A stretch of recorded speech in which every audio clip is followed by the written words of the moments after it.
Welcome back, and joining us for a look at the day's markets action is Imtiaz Suliman from Sentio Capital. Thank you so much for your time, Imtiaz. Now, there's quite a lot that markets are due to sift through, including the Fed's upcoming meeting, but also the big tech results that are out. And we're seeing quite a mixed picture in the markets today. Is it just that investors are hesitant to really go in a specific direction in terms of what they should do in their portfolios at this point?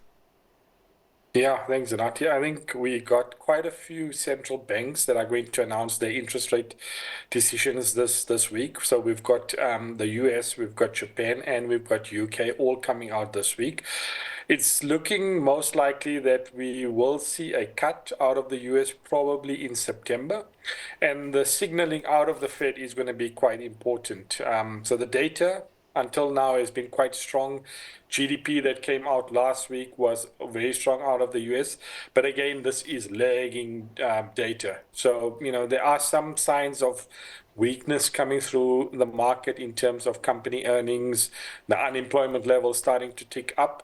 And the Fed needs to get that balancing act, correct by not allowing the economy to slow too much before they cut, but also not cutting and then allowing inflation to start re-accelerating. So there's lots of moving parts to that. And then, as you mentioned, we've got the big tech companies. So we've got, Microsoft, we've got Apple, Amazon, to name a few, that are all reporting results this week. And that will give us an idea of whether earnings are still as robust as they've been in the past. Well, talking about robust earnings, we're still seeing robust numbers coming out of Shoprite, and actually quite a positive market reaction today. At some point, that share price climbed over 300 Rand per share. Of course, it released its full year operational update saying that it achieved a sales growth of more than 12%. And I'm just wondering, considering the fact that in the prior period we saw a sales growth of almost 18%, does this positive market reaction today, say that markets are still okay, even with this just over 12% growth rate in this current period? Yeah, so, if you look at it relative to the base period, which was over 17%, for them to grow at another 12% on top of that is a very good outcome. And, some of that base period had the acquisition of the Massmart stores. But I think overall, it just shows that Shoprite is still executing very well on their underlying strategy. They're opening up space. They're taking market share from their competitors, because certainly the market is not growing at those levels. The Checkers 60/60 has also shown growth of 58%, again on a very high base. And it shows that their model of this omni-channel offering to the consumer, the segmentation that Shoprite provides in terms of the Checkers to the high and middle income, Shoprite and Usave to the low end, is working very well. So I think they're in a very good space. Volumes are strong. And again, it looks like they're saving money on diesel costs because load shedding has abated. And that's very positive for underlying margins as well. All right. Well, let's go into mining, because Glencore released a production update today ahead of its interim results next week, saying that it is going to be a year of two halves, saying that really first half production didn't look so good, but things should ramp up in the second half of the year. We did see the share price getting smoked there. Not up to investor expectations?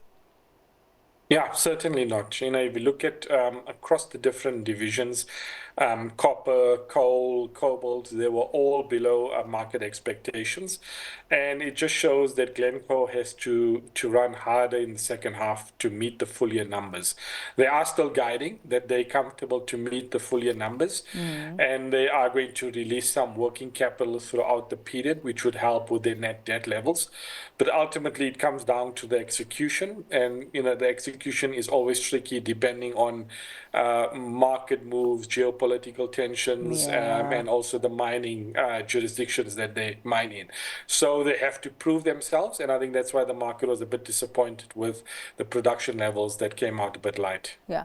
Well, actually, I wasn't sure about, if I got the disappointment from markets on BHP. I don't know, maybe it's because it got caught in the general negative sentiment on the resources, because they did announce this JV where they will basically be getting more copper exposure. I would have thought that's a good thing, unless it is, but it's just that the market reaction wasn't necessarily on that.